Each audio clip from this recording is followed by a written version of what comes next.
Pressing. Oh, she's here now. Hello, Kate. Hello, Kate. Spurs. Henry. I know you scored 3 goals yesterday, but it was another beating. Couldn't we have started with this? I heard a rumor that you weren't happy again with Big Ange. Break down what Big Ange did wrong yesterday for you. Look, let's get one thing out of the way. Liverpool by far the better team, right? No Spurs fan thought we would go and get 3 points out of that. Like, if we did, it would have been one of those freak results against Man City. For me, like, you look at our lineup, that's probably the best lineup we could have picked, right? We're suffering with injuries galore. The thing that gives me the raging hump, angry about this situation is, I understand Ange wants to play his style of football. I understand he's got his brand. But that brand of football is only realistic against certain teams.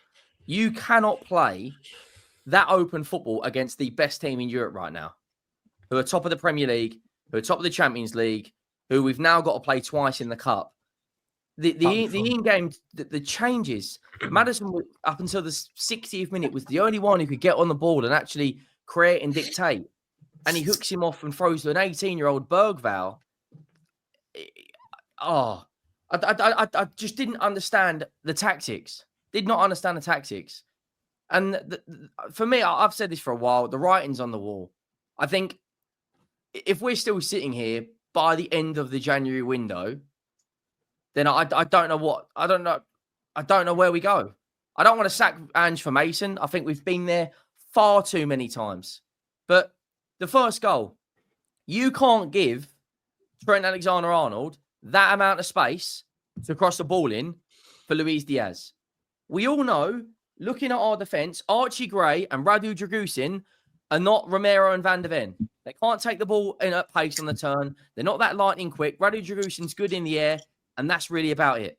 So he constantly keeps trying to resist and keeps trying to play this brand of football. And he said in his press conference, I'm not going to change anything. Like, as a manager, the way I see it is, you have to change your setup at times to who you're playing. Every football manager should do that. Liverpool went, if we just get a couple of goals, that's it. It's game done. And as soon as I got the first goal, it was a great header from Luis Diaz. The second goal, we gift them. We showed a bit of grit. We showed a bit of determination to get back in. Great finish from Maddison. Then Jed Spence decides to sprint 25 yards out of his defensive line to try and tackle someone. Trent puts a ball over the box, and then we're 3-1 down at half-time. Like, we've conceded 63 shots in our last 3 home games. We've lost 8 Premier League games. I don't know what more people suggest. I understand, Kate. I completely understand your point. If we sack him, Mason's, we're going to be even fucking worse.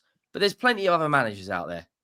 There's got to be another manager that would look at Liverpool and go, lads, just keep it tight. At 2-1, if we go in at 2-1 at half-time, a manager would say, keep it tight first 15 minutes, you will get your chances. And let's not was forget... it his fault you didn't go 2-1 at half-time, though? That's shocking, that third goal you conceded, bro. That's shocking. You can't do anything about that, man. Come on, man. Yeah, we're family round. When you say you can't do something about that, is that... listen, Dragusin was late to the header, etc. But is that not about his system? He's not training and coaching the players to shut up shop at that point, be compact and hard to beat? Or do you think that's just poor quality players? How do you see that, Kunle?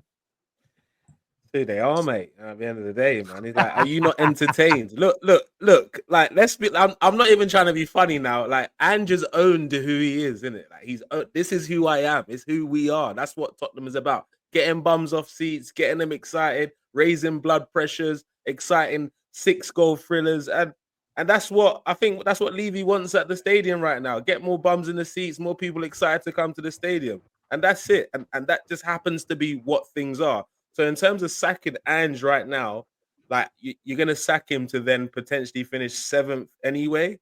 What's the point? Literally, what's the point? We're now at the point where look, because hold on. Right now, he's in a situation where, yeah, I know you're playing Liverpool, but football's a crazy game.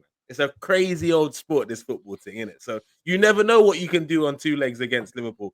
He's like, you see what happened last time you sacked the manager before the final. You lost the final, so let's not jump the gun now. Big Ange might get there, but I don't see I don't see another manager coming in and changing the odds for that game anyway. So you might as well give him a go because he has said second season I'm going to win a trophy. So give him a chance. And I love the fact that he owns what he's on. Yeah, I respect the fact that he won't change it. I respect that as a man, as a human being. Stand by your morals. I'm all for that.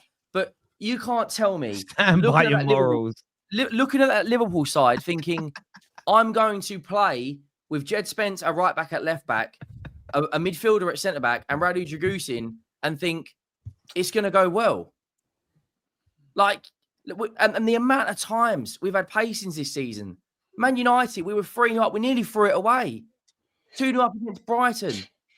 Like, let's be honest. If Diaz, Jota, not Diaz, who Szoboszlai, take those chances, the media would be absolutely crucifying us right now.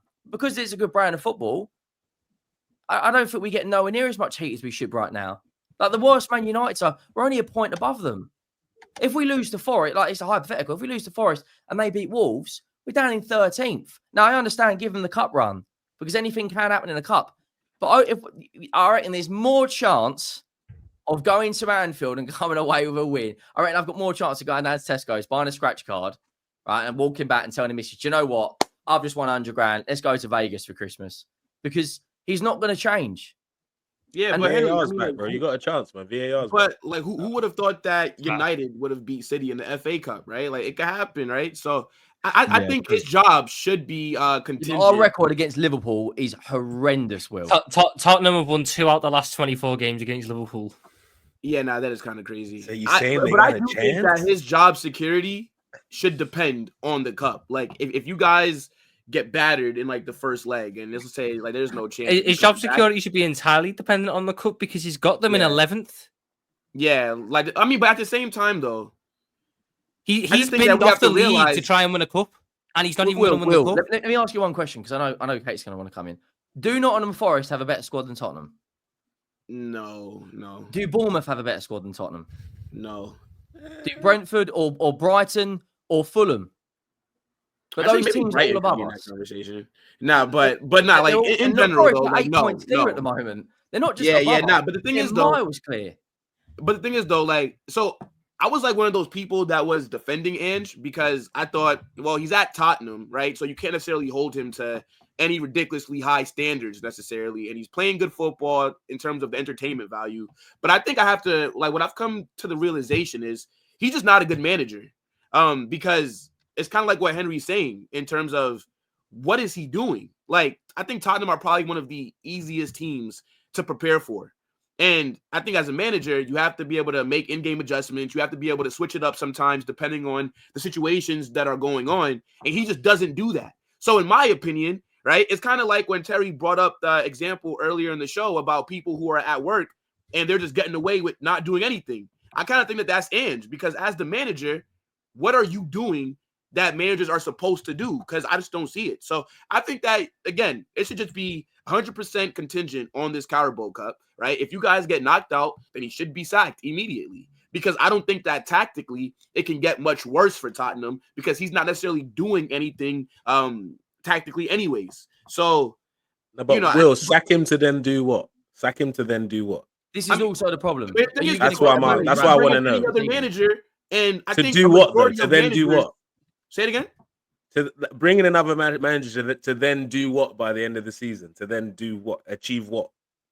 Well, you just need somebody that's going to probably bring more stability, because the way that they play, like that kamikaze style of football, it's not working for them. Like, they don't have the squad to be able to play the way that Ange Postecoglou wants. And he just doesn't seem to realize that. So I think that's why I have a problem with him, because every manager in the world adjusts their tactics, but he doesn't. And he's at Tottenham. It's not like he's at like Madrid or Bayern Munich or let's say like Man City a few years ago. He doesn't have one of those kind of squads where he doesn't have to worry about what the other team's doing. I think Tottenham should be overly reliant on trying to be reactive versus where he's not. So, yeah, Ange's not a good manager.